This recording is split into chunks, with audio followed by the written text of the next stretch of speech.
29장 소제목을 보면 아리엘을 괴롭게 하리라 했는데, 이 슬프다 아리엘이요. 이 아리엘은 예루살렘, 이스라엘을 이야기하는 단어인데, 제가 이 아리엘을 묵상했을 때 그런 것 같아요. 이 성경에서 아리엘이 이 이사야서 29장에서만 사용이 되거든요. 물론 이제 다른 데에서 사람의 이름으로 사용되는 경우도 있지만 이스라엘을 가리키는 말로는 여기서만 쓰인단 말이에요. 왜 여기에서 예루살렘아, 이스라엘아 이렇게 평소처럼 부르지 않고 특별히 아리엘이여 이런 단어를 사용했을까? 그것은 이 당시, 이 시점, 이 시기에 이스라엘을 나타내는 말로 아리엘을 썼구나, 이런 생각이 드는 거예요. 그리고 또 한 가지는 이스라엘을 꼭 한 사람처럼, 아리엘이 사람 이름 같잖아요. 그러니까 이스라엘을 한 나라가 아니라 한 사람처럼 대하는 하나님의 마음, 또 그런 생각이 여기에 나타나 있는 것이 아닌가. 그러니까 우리가 세상에 속해 있을 때에는, 하나님을 알지 못할 때에는 나라와 내가 딱 구분되어 있고, 또 교회와 내가 딱 구분되어 있고, 학교와 내가 딱 구분되어 있어요. 그래서 나만 생각하고 내 이익만 생각하고 내 유익만 생각하잖아요. 그것이 분열되는 역사죠. 나눠지고 서로 선을 긋고 벽을 세우고. 그런데 하나님을 만나게 되고 하나님의 역사 안에서는 내 나라와 내가 하나 되고, 토파즈와 내가 하나 되고, 우리 목장과 내가 하나 되고, 우리 가정과 내가 하나 되는 거예요. 그래서 나라가 어려우면 내 마음도 어렵고, 토파즈가 어려운 일을 겪으면 내가 가서 돕고 싶고, 내 일과 같고, 우리 가정이 힘들면 내 마음이 아프고, 이렇게 하나님을 알면 알수록 우리가 서로 다 나눠져 있는 것이 아니라 하나 된다는 사실을 깨닫게 될 줄 믿습니다.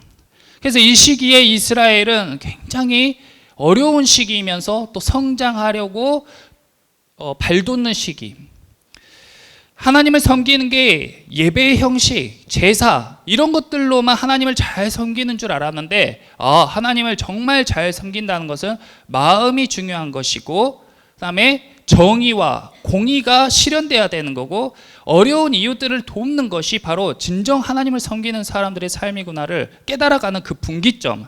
그래서 그 성장하는 시기를, 이 시기에 이스라엘을 아리엘이라고 불렀다. 이 아리엘은 큰 심판과 환난을 겪은 이후에 다시 성숙해지는 그런 과정을 앞두고 있는 거예요. 꼭 여러분들의 시기와 같지 않습니까?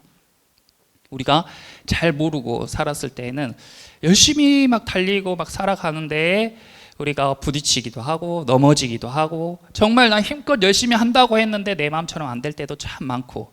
그러나 여러분, 낙심하지 말 것은 이런 과정 또한 하나님께서 허락하신 것이고, 이 이후에 하나님께서 여러분들을 반드시 굳건하게 세우실 줄 믿습니다. 자, 5절에 보시면, 5절에 날려가는 겨 같으리니, 여기 밑줄 그어보세요. 날려가는 겨 같으리니. 자, 그럴지라도 내 대적의 무리는 세미한 띠끌 같겠고 강포한 자의 무리는 날려가는 겨 같으리니. 우리가 이제 이사야서를 쭉 이렇게 함께 나누면서 이제 전체적으로 이사야서의 배경이라든지 지금 시기가 어떤 일을 겪고 있는 시기인지 이제 막 윤곽이 잡히잖아요. 이스라엘의 이사야가 활동할 때에 4명의 왕이 활동했었고, 그리고 그 시기에 아수르라는 거대한 제국이, 이전에 없던 거대한 제국이 형성돼서 주변 나라들을 다 쓰러뜨리고, 그 작은 나라들이 벌벌 떨면서 대국의 눈치를 보는 그런 시기, 그런 시점. 근데 이때에 너무나도 그 아수르가 대단해 보이고, 그곳에서 이루어지는 모든 일들이 최첨단을 달리고 그것이 다 옳은 것 같고 빨리 그걸 배워야 될 것 같은 그런 조바심이 생기는 그런 때에 하나님께서 뭐라고 하시냐면, 네 대적의 무리, 그러니까 아수르 같은 강력한 나라도 세미한 티끌 같고 날려가는 겨 같다. 그러니까 그것을 동경하지 말라는 거예요. 우리가 지난 시간에 농사의 비유를 봤잖아요.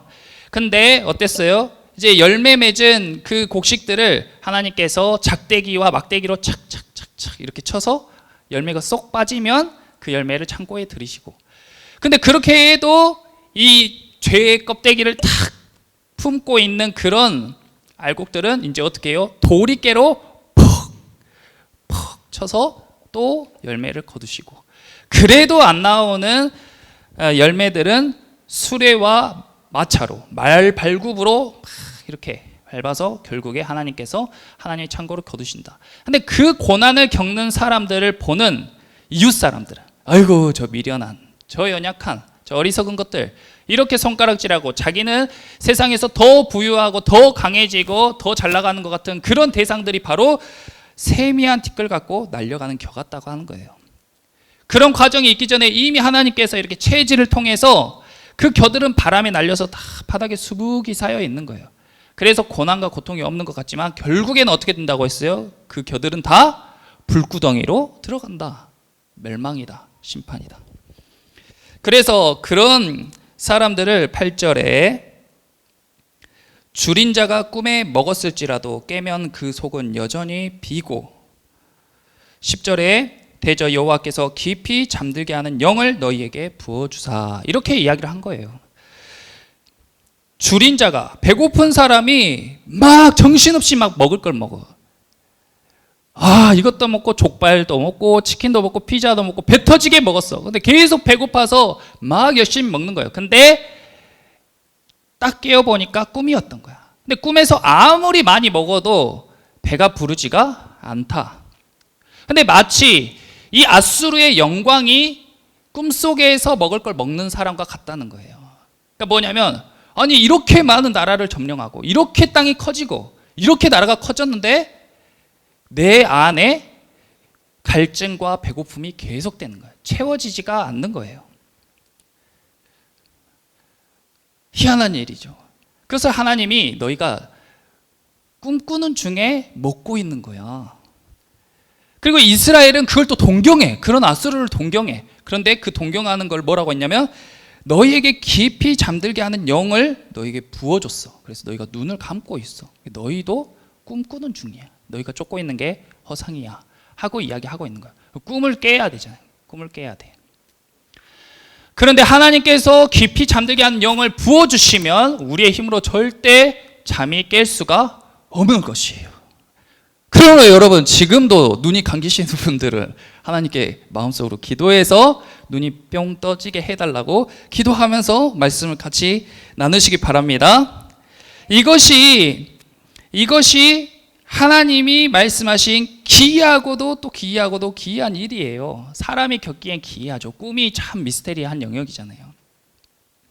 그래서 이 백성이 이 꿈속에 있으니까 13절에 주께서 이르시되 이 백성이 입으로는 나를 가까이하며 입술로는 나를 공경하나 그 마음은 내게서 멀리 떠났다. 그들이 나를 경외함은 사람의 계명으로 가르침을 받았을 뿐이라. 마음이 이미 떠났어. 마음은 어디로 가 있어요? 마음은 아수르에게 탁 가 있는 거예요. 마음은 유럽의 문화에, 미국의 그 경제력과 미국의 그 부유함에, 마음은 그 러시아와 중국에 이미 뺏겨버린 거예요. 서울에 있는 사람들에게 뺏겨버린 거예요. 그래서 막 그 사람들 동경해. 몸은 교회에 있지만 머리는 다 딴 데가 있어. 속내는 다 딴 데가 있어. 20살이 되면 뭘 할 건지, 성인이 되면 뭘 할 건지, 하나님과 상관없는 일들로 가득 차 있어. 그것이 꿈꾸는 사람들과 같다는 거예요. 그것을, 이 나라의 이런 모습을 한 사람처럼 묘사했는데, 아리엘이라는 사람이 지금 그러고 있다, 이렇게 묘사를 했는데, 그것이 지금 저와 여러분들의 모습과 같고, 그 중에서도 이 사람들이 꿈꾸고 있을 때에 정말 많은 것을 놓치고 살아간단 말이에요. 다음 한번 넘겨주세요. 네, 이거 말고 저희 화면을 넘겨주세요. 자, 많은 것을 놓치고 살아가는데 무엇을 우리가 놓치고 살아가냐면, 삶의 의미를 놓치고, 또 만족감을 잃어버리고, 자유를 놓치고, 정체성을 잃어버리고, 도덕성을 잃게 되고, 정의감을 잃게 되고, 희망을 잃게 되는 거예요. 그러니까 우리가 꿈꾸는 중에 막 무언가를 쫓는데, 막 쫓다가 잠에서 깨어나면, 정신이 번쩍 들어보면, 내가 지금 왜 이러고 있지? 왜 이렇게 나 어디를 향해 달리고 있지? 뭐 때문에 내가 이렇게 열심을 내고 있지? 나 지금까지 살면서 뭐 했지? 이렇게 회의감이 샥 몰려오는 이유가 바로 이런 것 때문입니다. 진정한 삶의 의미, 무엇이 옳고 그른가, 무엇이 나에게 만족감을 주는가, 무엇이 나의 희망이 되는가, 이런 것들을 알지 못해요. 이스라엘도 마찬가지였어요. 아수르가 좋아 보여서 아수르 거를 막 배우고 빨리 아수르처럼 되려고 노력했는데 아수르가 딱 망해버리네. 허무하게. 그 큰 제국이 100년 1000년 갈 것 같던 제국이 허무하게 망해버렸어요. 하루아침에. 그러니까 그 상실감이 어떻겠어요. 지금까지 아수르만 쫓아갔는데, 여러분이 학생 내내 수능을 위해서 만약에 공부를 했다고 생각해 보세요. 진짜 수능 점수를 높이는데 내 온 열과 성을 다하고 그것만이 내 삶의 목표고, 그 점수를 내가 생각하는 수준으로 도달했을 때에 난 정말 만족감과 성취감과 정말 내가 그렇게 할 수 있다는 희망과, 그리고 그걸 했을 때 나의 자존감이 높아지고, 이런 것들로 초등학교 때부터 중학교 고등학교 시간을 다 그렇게 10년 넘게 보냈는데 고3 때 갑자기 수능이 없어져 버리네. 그럼 난 뭐가 돼요? 갑자기 수능이 없어져 버려요. 지금까지 수능만 보고 살았는데 이렇게 험할 수가 있나? 어디에 하소연할 거야? 내 정체성, 내 희망, 내 자존감, 내 삶의 의미 다 없어져 버리는 거예요. 그런 게 뭐냐면 그런 걸 바로 삶의 기초라고 하는 겁니다. 지난 시간에 우리가 견고한 기초돌에 대해서 나눴잖아요. 하나님께서 견고한 기초돌을 우리에게 주셨는데 엉뚱한 기초돌을 밑에다 깔고 건물을 쌓으니까, 내 인생의 건물을 쌓으니까 허무하게 무너져 버리는 거예요. 흔들리는 거예요. 그 중에서도 오늘은 정체성에 관한 이야기를 해볼 텐데, 이 정체성이라는 것이 여러분 시기에 굉장히 중요하죠. 여러분 정체가 뭐냐? 정체가 뭐냐?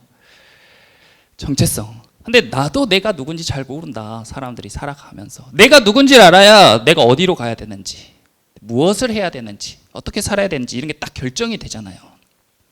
만약에 내가 태어나서부터, 자 만약에 영민아 너는 너의 정체성은 어부야. 너 어부로 태어났어. 그러면 저 어려서부터 물고기에 관심을 갖고 바다에 관심을 갖고 고기 잡는 거, 배를 잘 타는 법, 날씨에 관한 것들을 익히며 살아가고, 고기를 많이 잡았을 때에 만족감을 느끼고 안전하게 항해해서 돌아왔을 때 기쁘고, 이런 것들이 나의 정체성이잖아요. 그런데 내 정체성이 어부인데, 나는 정체성이 어부인데 나한테 판사가 되라고 해요. 내 마음은 바다에 가 있는데 계속 책상 앞에 앉아 있어야 되는 거야. 나는 넓은 바다를 막 누비고 다녀야 충만한 사람인데 그 좁은 독서실에서 계속 머리에 들어오지 않던 책을 계속 읽어야 되는 거야. 그러니까 만족감이 없다. 내가 설령 판사가 되더라도 만족감이 없는 거예요. 그래서 정체성이 얼마나 중요합니까? 자기 정체성을 아는 게 그렇게 중요하단 말이에요. 근데 이 아이작 디네센이란 사람이 이 정체성을 세 가지로 구분했는데, 첫 번째는 자기 바깥에서 자아를 발견하는 사람. 자아라는 건 진짜 자기 자신이죠. 자기 바깥에서, 외부적인 곳에서 자기 자신을 발견하는 거예요. 그러니까 이런 사람들은 어떻게 자기를 발견하냐면 공동체 내에서 자기 의무와 역할을 잘 함으로써 자아를 찾는 거예요. 이게 전통적인 자아 실현 방법입니다. 그러니까 가정 또는 학교 또는 나라에서 요구하는 것을 잘 실행함으로써 자존감이 높아지는 거예요. 애국심, 나라의 충성, 나라에 충성하세요. 국민의 의무입니다. 알겠습니다. 충성. 난 나라에 충성해. 나 애국심으로 넘쳐. 이게 자기 자존감의 기초가 되는 거예요. 우리 가정을 위해서 권위적인 아버지 밑에서 아버지의 명령을 따라서 가정이 딱 세워지는 것, 전통적인 가정의 모습이죠. 거기에서 아버지의 의무대로, 야 너는 어려서부터 이렇게 해야 되고 이렇게 자라야 된다. 우리 가문은 예로부터 이런 가문이야. 너는 이걸 꼭 이뤄야 돼. 이런 걸 잘 이뤘을 때에 생기는 만족감, 이런 것들이 전통적 자아예요. 교회에서 성도들에게 의무하는, 교회에도 전통적으로 그런 규범들이 쭉 있어 왔잖아요. 주일에는 좋은 옷을 입고 깔끔하게 정성껏 헌금을 준비하고 거룩하게 예배를 드려야 되고 절대 불경한 행동을 하면 안 되고, 이런 것들. 그런 걸 잘했을 때 저 사람 참 훌륭하다. 저 사람은 참 모범적이다. 그리고 스스로도 자존감이 높아지는 그런 것들. 그게 전통적 자아예요. 두 번째는 이 안에서 자신의 자아를 발견하는 거예요. 이게 요즘 사람들의 모습인데, 그게 뭐냐면 내가 어디에서 자존감을 얻게 되는가? 늘 경쟁하고 변화하는 이런 유행에 민감하게 잘 반응하는 거. 경쟁에서 이겼을 때 자존감이 높아져. 그리고 시대의 트렌드에 빨리빨리 적응하고 그것을 앞서갔을 때 자존감이 높아져. 그러니까 여러분 같은 경우에, 학생 같은 경우에는 막 열심히 공부해가지고 성적이 잘 나오면은 자존감이 높아지고, 성적이 떨어지면 자존감이 떨어지는 거예요. 옆에 뭐 교회가 어떻고 뭐 나라가 어떻고 이런 거 신경도 안 써. 대한민국이 전쟁 중이든 우크라이나가 전쟁 중이든 나랑 상관없어. 내 성적이 가장 중요해. 그리고 지금 막 옷이 짧아졌다, 늘어났다, 커졌다가 작아졌다, 그걸 빨리빨리 따라가는 게 자기 트렌드에 맞는 자존감 높이는 방법이야. 그래서 옆에 사람들이 와, 너 그런 옷도 입었어? 너 그런 것도 먹어봤어? 너 지난 주일에 여기 갔다 왔어 하고 인스타에 올리고 거기에 좋아요나 댓글이 많이 달리면 자존감이 높아져. 나 참 인싸다. 나 남들보다 행복하게 살고 있다. 잘 살고 있다. 근데 내가 열심히 해서 막 SNS에 올렸는데 댓글도 없고 좋아요도 없어. 반응도 없어. 그러면 뭔가 사람들이 생각하는 행복이 이게 아닌가? 나는 불행한 사람인가? 나는 아웃사이더인가? 난 가치 없는 사람인가? 이렇게 자존감이 떨어지는, 이게 현대적 자아예요. 자기 안에서. 그러니까 막 감정에 따라서 올라갔다 내려갔다 흔들렸다가 견고했다가 왔다 갔다 하는 거죠. 세 번째는 위를 보는 사람이에요. 위는 다른 말로 하늘인데, 이게 바로 기독교적 자아, 기독교적 정체성이에요. 이 위를 보는 것은 무엇이냐면, 하나님이 우리를 창조했고 또 우리 각자에게 사명과 소명을 주셨다고 생각하는 사람들. 그래서 하나님께서 나를 만드셨고 하나님께서 나를 이곳에 보내실 때에 그런 부르심과 예정이 있다. 그래서 난 그걸 하나님께 들어야 한다. 그걸 알아야 된다. 그걸 가장 중요하게 생각하고, 또 그걸 알았을 때 하나님이 나를 이렇게 부르셨구나. 지난번에 주빌리에 오셨던 그 강사분은 어렸을 때부터 너는 소외되고 가난한 이웃을 돕는 사람이 되라, 이걸 부모님께 어려서부터 계속 들었대요. 그래서 그분은 간호학 박사로 교수도 하시고 큰 조직의 대표도 하시고 많은 일들을 하시는데, 그런 일들에 대해서는 자기가 되고 싶어하는 마음이 1도 없었고 자기 머릿속엔 계속해서 나는 소외된 사람과 가난한 사람을 돕는 사람이 돼야지, 이런 목적만 갖고 살았다는 거예요. 자기 정체성이. 그러니까 그분은 높은 자리에 있든지 낮은 자리에 있든지, 뭐 아프리카에 있든지 미국에 있든지 한국에 있든지 전혀 상관이 없는 거예요. 자기는 언제 어디서나 어느 지책에서나 소외되고 가난하고 헐벗은 사람을 찾아서 돕는, 그렇게 했을 때 만족감을 느끼고 자존감을 느끼고 그런 삶을 살았다는 거예요. 여러분들은 어떤 정체성, 어떤 자아를 갖고 살고 계세요? 기독교인이라고 하면서도, 교회에 나오면서도, 예배를 드리면서도 사람들의 시선을 의식하고 사람들이 인정해 줄 때 기뻐하고, 사람들이 무시하면 자존감이 뚝 떨어지고, 자기 안에서 자기가 생각하기에 자기 감정에 따라서 기복이 반복되는 그런 사람들은 기독교적 정체성을 가진 사람이 아니다. 예수를 믿는데 그런 정체성으로 살아갈 수 없다, 이것입니다. 그래서 이렇게 이야기했어요. 당신이 중시하는 누군가가 당신을 중요하게 대해줘야 한다. 당신이 칭찬할 수밖에 없는 누가 당신을 칭찬하고 사랑해줘야 한다. 그것이 정체성의 기초다. 자기 스스로 사람은 혼자서 만족하고 혼자서 자존감이 높아지고 이럴 수 없다는 거예요. 누군가의 인정을 받고 누군가의 칭찬을 받고 누군가 반응을 보여줘야 그런 게 생기는데, 그런데 우리가 만약에 우리의 기초를 부모님으로 놓았을 때 그 부모님의 사정이 달라질 수 있잖아요. 그리고 부모님의 뜻에 합당하게 행동을 못했을 때 버림받은 그런 낙심함, 좌절감도 겪을 수 있잖아요. 부모님들에게 그럴 때 있잖아요. 야, 그것도 못해? 가, 꼴 보기 싫어. 이럴 때 있잖아요, 부모님이랑도. 그러면은 내 자존감이 확 무너지고, 또 부모님이 아프시거나 돌아가시면 부모님 의지했던 사람은 완전 삶이 무너지는 경험을 하게 되는 것이죠. 또 어떤 경우가 있어요? 또 사랑하는 대상이, 내가 정말 사랑하는 대상이 나를 인정해주고 나를 높여줘야 되잖아요. 제가 우리 곽진영 선생님이랑 같이 이렇게 결혼해서 살고 있는데, 곽진영 선생님이 전도사님 진짜 이렇게 잘하고 이렇게 정말 멋지고 이러면은 기분이 확 좋았다가 에이구 진짜 그거밖에 못하냐 막 왜 그러는 거예요? 막 이렇게 하면 내 자존감이 또 확 떨어지고 이러면 내 정체성의 기초, 내 삶의 기초를 만약에 내가 사랑하는 사람에게 두면 너무 좋으니까 그 사람에게 내가 딱 기대고 싶은데 딱 기대다 보면 어느 날 팍 이렇게 무너지는 자기를 발견하게 된다는 거예요. 일도 마찬가지죠. 일을 잘할 때에는 칭찬받고 너무 좋아. 공부도 마찬가지. 잘할 때에는 너무 좋은 것 같아. 그런데 못할 때도 있잖아요, 사람이. 성적이 내 생각처럼 안 나올 때도 있고 못할 때도 있잖아요. 근데 그러면 확 무너져.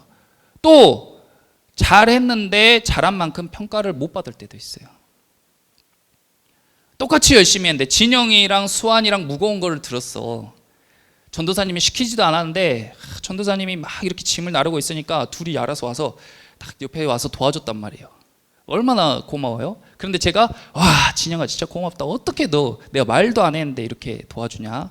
고마워 하고 가버렸어. 그러면 수환이는 마음이 나도 같이 도와줬는데 왜 진영이만 칭찬해 주지? 이렇게 자기가 잘 해놓고도 합당한 대우를 못 받으면 또 자기 자존감이 확 무너지는 거예요, 사람이. 그러니까 얼마나 우리가 흔들리는, 그리고 이 온전하지 못한 기초 가운데 살고 있는가. 그런데 이런 이야기를 이 아이작 디네셋만 한 게 아니라 이미 오래전에 바울 사도가 이에 대해서 이야기해 놓은 게 있어요. 자, 신약 성경으로 한번 가볼게요. 고린도 전서. 어떻게 성경에는 이렇게 이런 말도 있었나 싶을 정도로 어떻게 이렇게 하나님께서는 섬세하게 이렇게 다 우리에게 말씀을 해주셨는지. 신약 성경 고린도 전서 4장. 이게 현대의 어떤 그런 학문과 과학의 발전으로 나온 말이 아니고 이게 우리 사람의 본성이란 말이에요. 4장 3절에서 4절. 자, 4장 3절에서 4절 신약성경 267페이지 찾으셨으면 같이 읽어볼게요. 시작. 너희에게나 다른 사람에게나 판단받는 것이 내게는 매우 작은 일이라. 나도 나를 판단하지 아니하노니 내가 자책할 아무것도 깨닫지 못하나 이로 말미암아 의롭다함을 얻지 못하노라. 다만 나를 심판하실 이는 주시니라. 아멘. 자, 이게 우리가 했던 말과 어떻게 일치하냐면, 자, 여기에서 3절에 너희에게나 다른 사람에게나 판단받는 것, 거기에다가 전통적 자아라고 써보세요. 이게 바로 전통적 자아예요. 조직에서 인정받는 것, 공동체에서 인정받는 것. 그러니까 다른 사람의 판단에 나를 맡기는 것, 이게 전통적 자아다. 그런데 바울이 뭐라고 했어요? 이렇게 판단받는 것이 내게는 매우 작은 일이야. 별일 아니야. 전도사님이 잘했다 하든 못했다 하든 나 상관없어. 난 그런 거에 마음 쓰지 않아. 괜찮아. 나는 학교 선생님 말에 난 그렇게 신경 쓰지 않아. 그러면 그 사람은 현대적 자아를 가진 사람인가? 아니죠. 계속 봐볼게요. 내가 자책할 아무것도 깨닫지 못하나. 여기에다가 현대적 자아라고 쓰세요. 내가 자책할 아무것도 깨닫지 못하나. 자기 스스로 자기 감정에 반응하는 것. 그런데 이로 말미암아 의롭다함을 얻지 못하노라. 이게 무슨 말이냐면, 자, 예를 들어보면, 자, 제가 세연이한테 갔습니다. 그래서 세연이를 퍽 쳤어요. 그래서 세연이가 하고 왜 때려요? 때리고 싶으니까. 진짜 나쁘네. 내가 왜 나빠? 나쁘지 않아요. 때리니까. 아니, 내 양심에 아무 가책이 없는데? 내가 때리고 싶어서 때린 건데? 내가 왜 나빠? 이게 지금 이 말이에요. 내가 자책할 것이 아무것도 없다. 내 마음에. 나 꺼리낌이 없다. 내가 서정이가 지갑을 저기 놔두고 찬양하러 갔는데 내가 앉아서 쓱 돈을 훔쳤어요. 그래 걸렸어. 전도사님 그거 제 돈인데? 근데 왜 가져가세요? 내가 쓰고 싶으니까. 내 마음이 그렇게 시킨다 지금. 내가 너무 먹고 싶은 게 있는데 돈이 없어서 너 걸 가져갔다. 그게 근데 이것으로 의롭다함을 얻지 못한다는 거예요. 네가 난 여자예요 하면서 여자 화장실에 들어가니까 여자들이 어머 왜 여기 들어왔어요? 저 여잔데요? 미쳤나 봐. 안 미쳤는데요? 당신이 미쳤는데요? 이게 요즘 트렌드잖아요. 이게 현대적 자아잖아요. 근데 그것으로 의롭다함을 얻지 못한다. 그게 의가 아니다, 결코. 그게 바울이 이야기한 거예요. 그럼 뭐냐? 그럼 조직에서 인정받는 것도 그렇고 자기 마음에 이르는 자기 왜곡된 양심의 소리도 그렇고, 그럼 무엇을 기준으로 해야 되냐? 다만 나를 심판하실 이는 주시니라. 할렐루야. 주님이 기준이 되는 거예요. 그래서 내가 지금 하고 있는 일이 하나님이 기뻐하시는 일인가? 위를 보고 하나님이 이 일을 기뻐하시는 것인가? 이 일을 위해서 나를 보내셨는가? 나의 부르심은 무엇인가? 하나님이 나를 통해 예정하신 것은 무엇인가? 그것을 끊임없이 고민하고 생각하고 그것을 향해 달려가는 것이 바로 기독교적인 정체성을 갖는 것입니다. 그런 사람은 흔들리지 않아요. 옆에서 아무리 뭐라 해도 야, 나 여자야. 나를 남자로 보지 말아줘. 너 진짜 나빠. 그래도 아니, 너는 남자야. 정신 차려. 너 남자야. 하나님께서 남자와 여자 위에 다른 성은 만드시지 않았어. 선생님이 야, 너는 왜 이렇게 공부를 못해? 공부 못해도 괜찮아요. 하나님께서 저를 공부로 부르신 게 아니에요. 그럼 뭐야? 저는 소외되고 연약하고 헐벗은 왕따들을 돕고 있습니다. 제 자존심은, 제 자존감은 높습니다. 저를 통해 많은 친구들이 지금 도움을 받고 있습니다. 괜찮습니다. 우리 어머니 아버지도 공부 못한 걸로 뭐라 하지 않습니다. 설령 이렇게 선생님께 반박하지 않더라도 자기 마음에 괜찮다. 저 선생님이 나를 걱정해서 꾸짖으신 줄 내가 안다. 그렇지만 나는 하나님 기뻐하시는 일을 한다. 그리고 공부도 열심히 했다. 근데 생각처럼 성적이 안 났을 뿐이다. 그게 괜찮다. 이렇게 자신의 삶의 기초를, 우리 집은 가난해도 그래도 괜찮다. 왜냐하면 하나님이 내가 좋은 차를 타고 좋은 옷을 입고 남들 위해서 이렇게 교만을 떠는 것이 하나님이 나를 부르신 목적이 아니기 때문에 우리 집이 조금 가난해도 괜찮다. 내가 아픈 곳이 있어도 괜찮다. 이 병도 하나님께서 나에게 허락하신 것인 줄 내가 안다.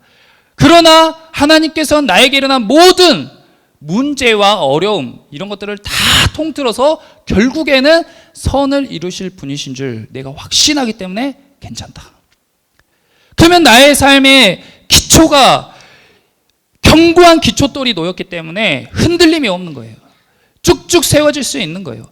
요만큼 세웠다 또 새로운 기초에 또 세웠다 또 새로운 기초에 또 세웠다 하지 않고 쭉쭉 세워갈 수 있게 되는 것입니다. 그러므로 기독교인의 정체성을 갖고 살아간다는 것, 우리가 많은 성도들이, 많은 기독교인들이 이런 것들을 잘 모르고 성경을 잘 모르고 이스라엘 백성들처럼, 아리엘처럼 하나님을 잘 섬기고 있다고 생각했지만 엉뚱한 방향으로 가버리고 하나님의 마음과는 전혀 맞지 않는 그런 행동, 마음가짐, 예배, 삶의 태도는 전혀 엉뚱한 모습으로, 하나님의 말씀과 상관없는 모습으로 가고 있었지만, 전에는 우리가 잘 몰라서 그랬지만, 지식이 없어서 망할 뻔했지만, 하나님을 찾지 않았기 때문에 심판을 받을 뻔했지만, 그러나 이제는 우리 주 예수 그리스도로 말미암아 내가 구원을 얻게 된 줄 믿습니다.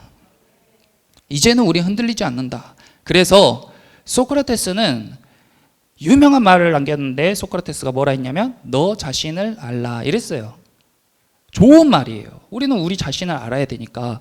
소크라테스가 수많은 지혜자들을 만나서 질문하고 대답하기를 반복하면서 인생 전체에서 통틀어 깨달은 것이 뭐냐면, 저 사람도 엄청 아는 척하고 자기들 말이 다 맞는 것 같지만 저 사람도 모른다. 이게 소크라테스가 내린 결론이에요. 그래서 너 자신을 알라 이랬습니다. 그런데 사람들이 아무리 공부를 하고 아무리 지식을 얻고 아무리 노력해도 자기 자신을 알 수가 없다. 왜냐? 하나님께서 깊이 잠들게 하는 영을 부어주셨기 때문에, 기이하고도 기이한 일을 우리 가운데 행하셨기 때문에, 그래서 우리는 아무리 노력해도 스스로 자신을 알 수가 없는 거예요. 그런데 바울은 빌립보서에서 무엇이라고 이야기했냐면, 바울이 내 주 그리스도 예수를 아는 지식이 가장 고상하기 때문에 지금까지 내가 갖고 있던 것을 나는 미련 없이 다 버린다. 하나님을 아는 지식이 가장 고상하신 것입니다. 그러니까 예수님을 알려고 노력했는데 예수님을 알면 알수록 나를 알게 되는 거예요. 할렐루야. 예수님을 알려고, 예수님에 대해서 배우려고 성경을 읽고 예배에 참여하고 기도하면서 예수님을 알게 해주세요. 예수님의 뜻을 알게 해주세요. 이렇게 예수님을 알려고 애썼는데 인생에 대해서, 삶에 대해서, 세상에 대해서 알게 되는 거예요. 그것이 바로 영원한 진리이고 영원히 흔들림 없는, 변함없는 진리인 줄 믿으시기 바랍니다. 그것을 믿는 거예요. 그것을 딱 믿고 예수님께 딱 의지하니까 하나님께서 그런 지혜, 지식과 능력과 구원을 우리 가운데 선물로 주신 것입니다. 그러니까 세상의 사람들은 막 자기가 노력해갖고 얻으려고 하는데 결코 손에 안 잡힌단 말이에요. 아무리 팔이 빠질 것처럼 막 팔을 뻗어도 안 닿는단 말이에요. 그런데 우리는 손을 모으고 그것에 대해서 기도를 하면 하나님이 그것을 내 앞에 딱 가져다 주신다.